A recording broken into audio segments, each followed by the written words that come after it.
Welcome to Traveling Adventures, your quest for love. If you're a lonely single person or in a failing relationship, this show's for you. So don't forget, you have an entire world to explore. Subscribe and share this video, and let us go ahead and begin, shall we? Alright, so the country for today is Argentina. Let's go ahead and see if taking a flight to Argentina might be the solution for you if you're struggling to find that special someone, or if you're in a failing relationship, ready to jump out of that failing boat and ready to try on somebody else from a different part of the world. That's what the show is all about. So we're going to go over the good and bad from Argentinians, whether they're in Argentina or not. So let's go ahead and begin with the good men and women of Argentina. We're going to go into what makes them so great for potential lifelong partners.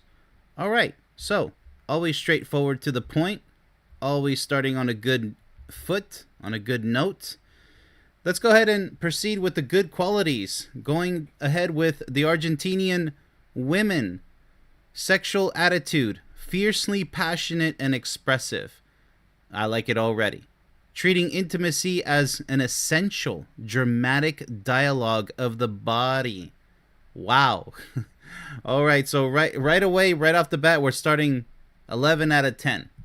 Just 1 point for the Argentinian women. That's the right attitude in any lifelong relationship.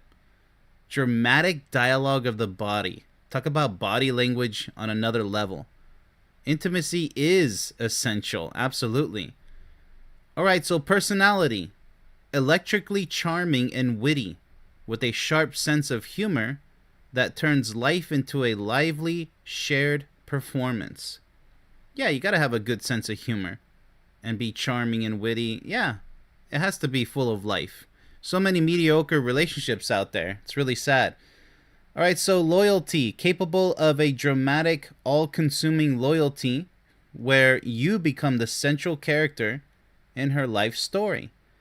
Yeah, don't see any chance for cheating with that type of attitude. Loyalty is everything.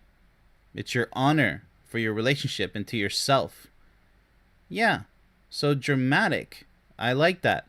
Life has great drama. It's not always bad drama in failing relationships. There's some unbelievably, never unforgettable, dramatic moments that you need in your life. That sense of happiness, that fulfillment. Cultural passion infuses daily life with art, debate. That's interesting, similar to the Italians. And a deep appreciation for music, food, and late night conversation. All right, so this is pretty common among Spanish-speaking countries. They like their late nights. They have a heavy nightlife. The debate is interesting. Protective love. Defends her partner with a formidable, almost combative pride against any outside criticism. Yeah, so we kind of seen this before. That's always a must. You got to keep all the toxic people out of your relationship. Stylish confidence. Carries a natural, confident elegance that is both effortless and intensely captivating. Yes, you have to be very captivating for your partner to love you for your entire life. You know, when they say that love is unconditional, that's absolute rubbish. Because if you turn toxic and abusive, well, that's not a good condition to continue with the relationship now, isn't it? It's not. Everything's conditional. In order for a plant to grow, it needs water, sunlight, great soil, yada yada. Love is everything in this life. It's all conditional.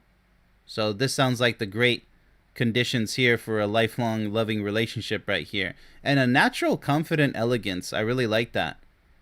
Very stylish and effortless. I like that word. Very effortless. Because, you know, the more you practice, the more you become perfect. Perfect for your partner. And the more you grow. Emotional availability openly expresses affection, jealousy, love, and anger. That's interesting. Leaving no doubt about where you stand. All right, so she's honest. She's emotionally available. Yeah, love is all about emotion. Resilient spirit navigates economic and social chaos. with adaptability, absolutely, and dark humor, making stability out of thin air. Well, isn't that quite unique? We haven't seen that. Dark humor. Okay, so she's probably very open-minded, not easily offended by corniness or taking things a little too far. As long as you guys understand each other, it's okay. Dark humor is welcome. Should have an open mind. As long as it doesn't get way out of control and insulting or whatnot. Adaptability. You must always be ready to adapt. So let's go ahead and shift gears to the Argentinian men, shall we? Sexual attitude. A supremely confident, gallant seducer who views the pursuit and pleasure of his partner as a point of pride. Absolutely. Just like the lion in a forest. You know? You got to be the king of your relationship to your queen. Personality. A charismatic performer. Equally skilled in a passionate debate, heartfelt tango, and making you feel like the only person in the room. Absolutely. It's 100% focused, living in the moment. Loyalty. When committed, he offers a proud, possessive loyalty and will champion you publicly as his greatest prize. Well, isn't that nice? You know, it's not like the toxic version of a trophy wife. This is the pride that you want, the non-toxic version. That's that love right there. You know, when you're truly in love, you're so proud of who you're with, and you're proud of your relationship. That's pretty unique to this series. That's a first. Social magnetism. The life of any gathering. Effortlessly connecting people and creating vibrant, memorable social circles. Okay, so, you know, they are very social, Argentinians. They're not afraid to speak up. That's real men and women right there. They're not weak. They're not quiet. You know, people say there's nothing wrong with that. There is quite a bit wrong with that. Because when it comes time for you to speak up, you're too shy, you're scared.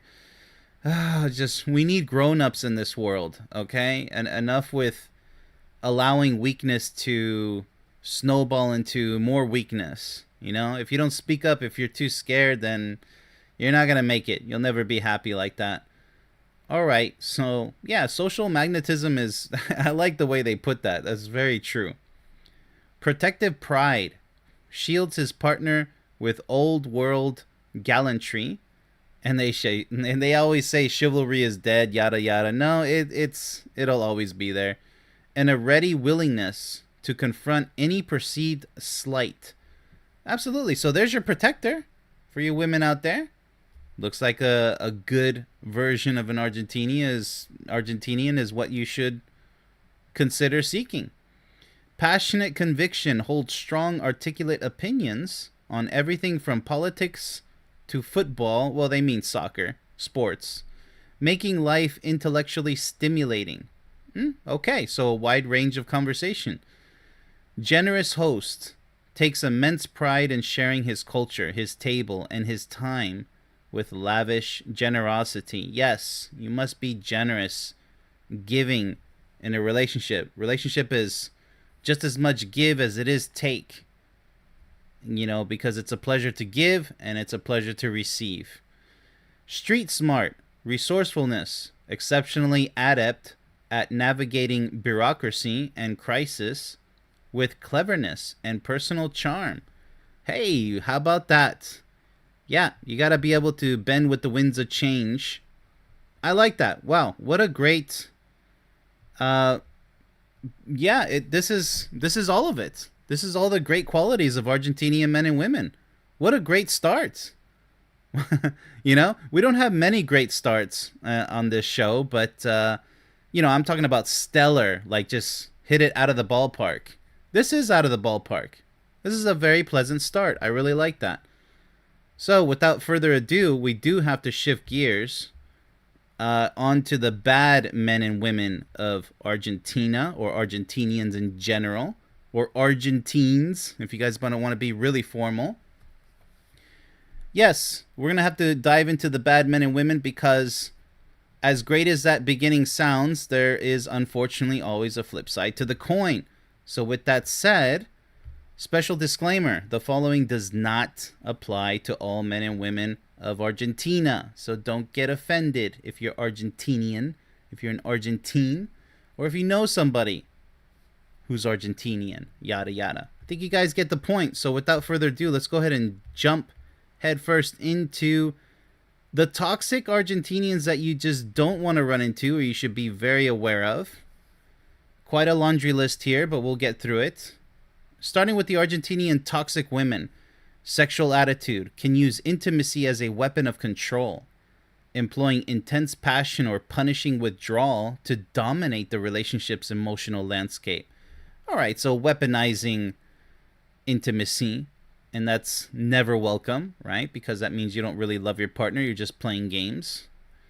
Personality. Prone to theatrical, all-consuming drama, where every disagreement becomes a high-stakes opera, wow, of betrayal and tears.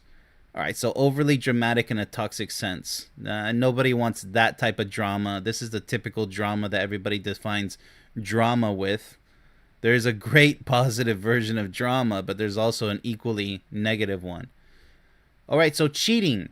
May seek revenge affairs at the slightest hint of disrespect. Wow. That's quite fragile. Viewing infidelity as a justified tool for emotional payback. All right, this is understandable. This is very common and not just in many cultures, many countries. Yes, this does go on and, behind closed curtains, behind closed doors. But again, this is toxic behavior, right? But, affairs, to justify affairs, look, I get it. If somebody hurts you and you want to get them payback and, it's not just an ego, from a standpoint of your ego gets hurt or damaged. It has nothing to do with ego.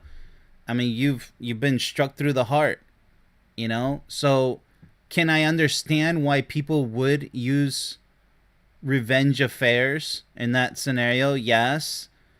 Do I promote that? No, obviously. But, if somebody does that, I can understand. It's not that I say I support infidelity, but okay, well, you know what? It's not like a bad situation could get any worse because the relationship is already terminated, right? Of course, if the person's married, they got to get a divorce, yada, yada, all the details. But yeah, well, this is what happens. One person cheats on their partner. The other partner wants to seek revenge. It's very common, unfortunately, but it shouldn't happen. But yeah, justified tool for emotional payback. Yeah, well, okay. That covers that. Possessive jealousy. Interprets any female interaction as a dire threat. Okay, well, this is jealousy on steroids here. Leading to constant interrogation. That's never good. Come on. Scene making. And social isolation tactics. All right, so she's going to make a scene, right? That's... it's just bad. What more can I say? I mean, jealousy is a relationship killer. It really is. Because the most important part of the relationship is trust. So this is a lack of trust in your partner, right? So possessive jealousy is just taking it to the next level. It's going to kill the relationship very quickly. It's just a lack of maturity, really. I mean, if your partner betrays you one day, there was nothing you really could have done about it. Even if you did your best and, the relationship still failed, I get it. But you can't be on the opposite extreme, being so possessive and overly jealous, because it's just toxic. It just won't work out that way. It's not reassurance. It's just killing. You're telling your partner, I don't trust you and I want to manipulate you and control you because you're my puppet. It's horrible. It's horrendous. Financial dependence often expects to be fully provided for as a testament of love, with little interest in personal financial contribution or planning. All right, well, that's not really a team player, right? Well, if the man can support the woman, that's very traditional. We get it. But if not, then it's a dual working relationship. So you have to be able to contribute in that case.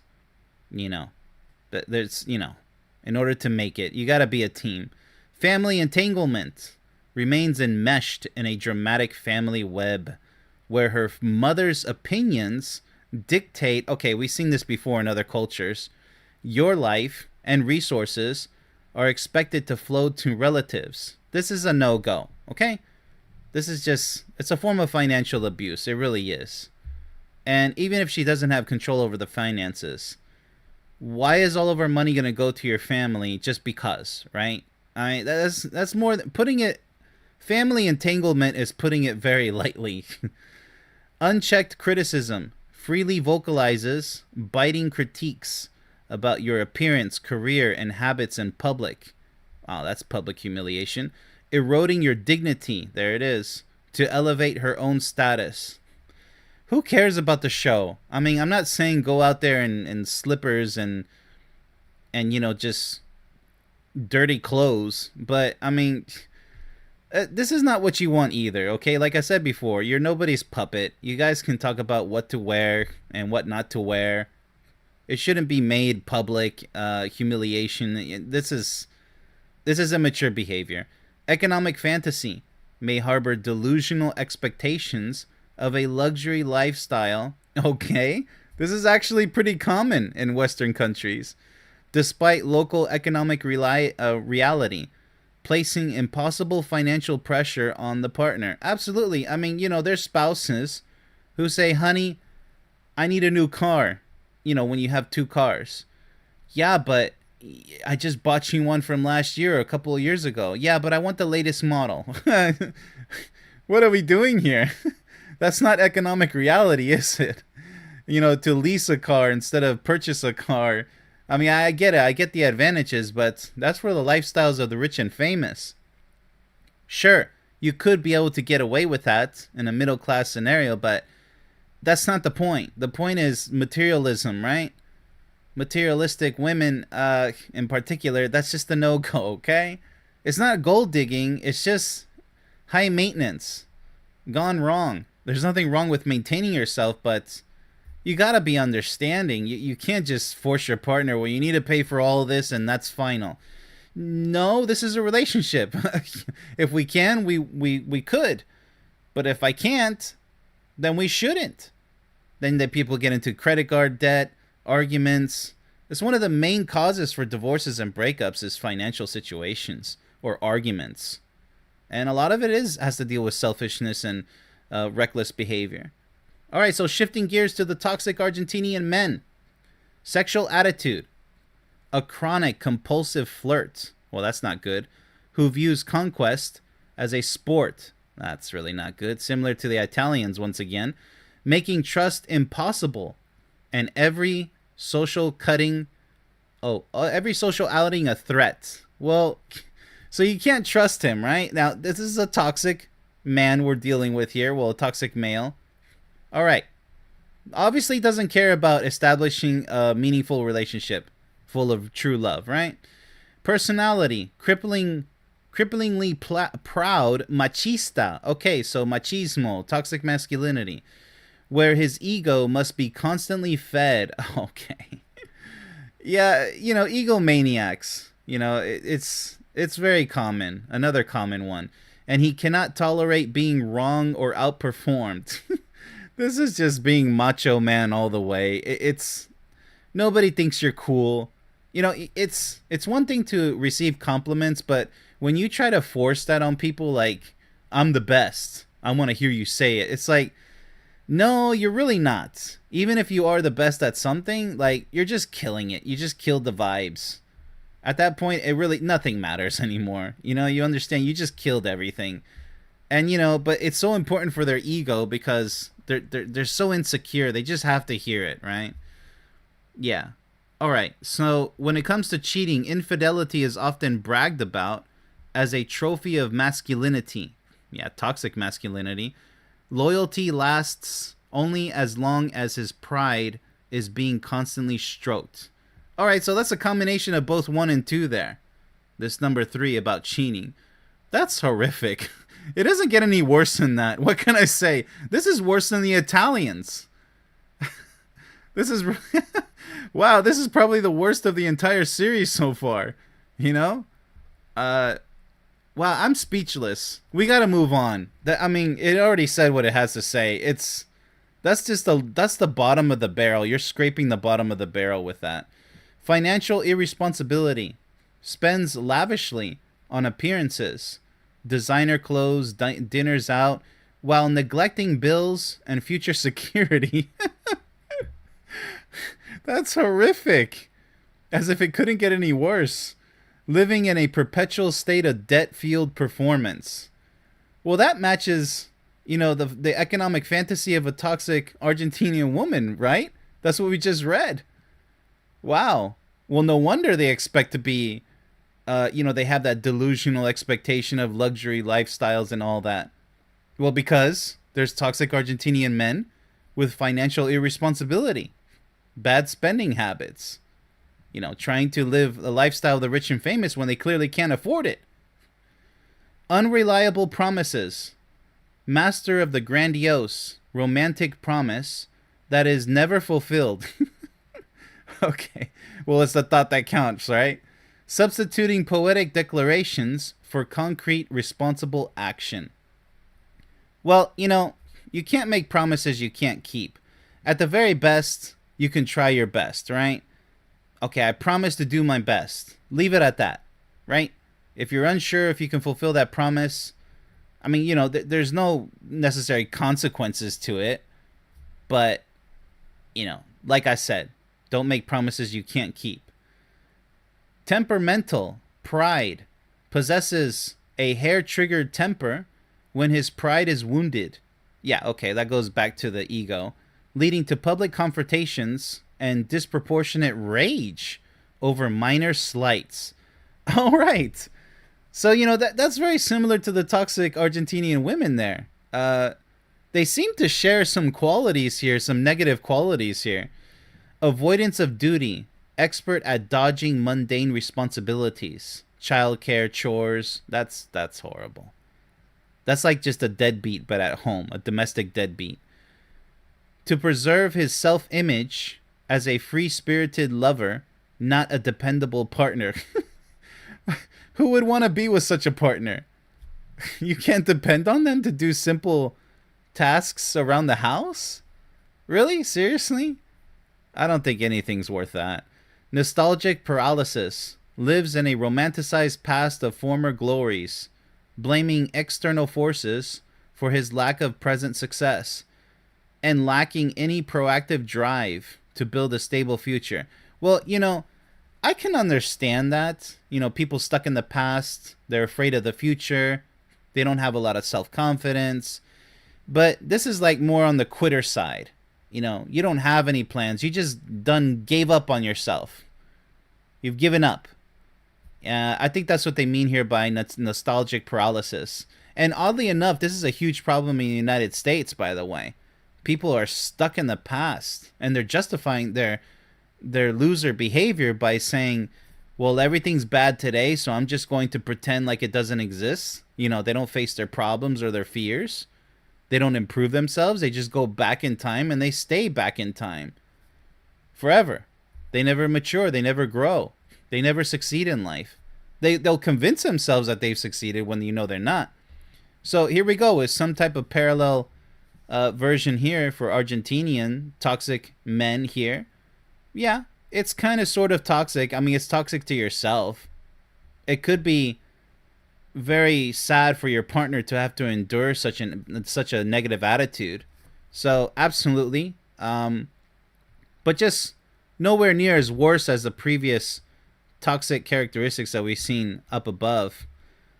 All right, so that brings us to my final verdict. What can I say? Wow. We've had such a banger of an introduction with all the good traits of Argentinian men and women, primarily with the women there. But then we saw quite a disappointment with the toxic version of Argentinian men and women. Almost equally, but the men are far worse. Well, what can I say? It's very straightforward. So my final verdict is, sure, I think an Argentinian person might be the right fit for you, but I favor more on the woman's side, an Argentinian woman, than an Argentinian man. because it seems like the Argentinian man is more easygoing, likes to have quality conversations, very protective. Like, this is expected from a man. But I always love to see the passion described with the women. So Argentinian women, by all means, they take the cake. They take the trophy in today's show. So I would encourage men to travel to Argentina or meet an Argentinian woman in their neck of the woods. Absolutely. But for women, well, you might want to visit Argentina or meet an Argentinian. But I don't know. It's not really mediocre. It's above average if you find a good Argentinian man. But not really confident there, because of all the toxic traits that could happen, or a hybrid of them, of the good and bad. But those bads, you don't even want to have a hybrid situation. It's on either side for an Argentinian man or woman. So, yeah, I know they're the most toxic, and it's not always the case with toxic people. Maybe they have only one or half of one, or a few. There's any which combination. But like I said, I would have to say my final verdict is just what I said about the men and women of Argentina. You're more likely to find a good Argentinian woman. So with that said, that pretty much concludes the show. So be sure to like, comment, subscribe, and share this video. Also be sure to sign up for your free membership on my website. And best of luck on your quest for love. Much love, everybody.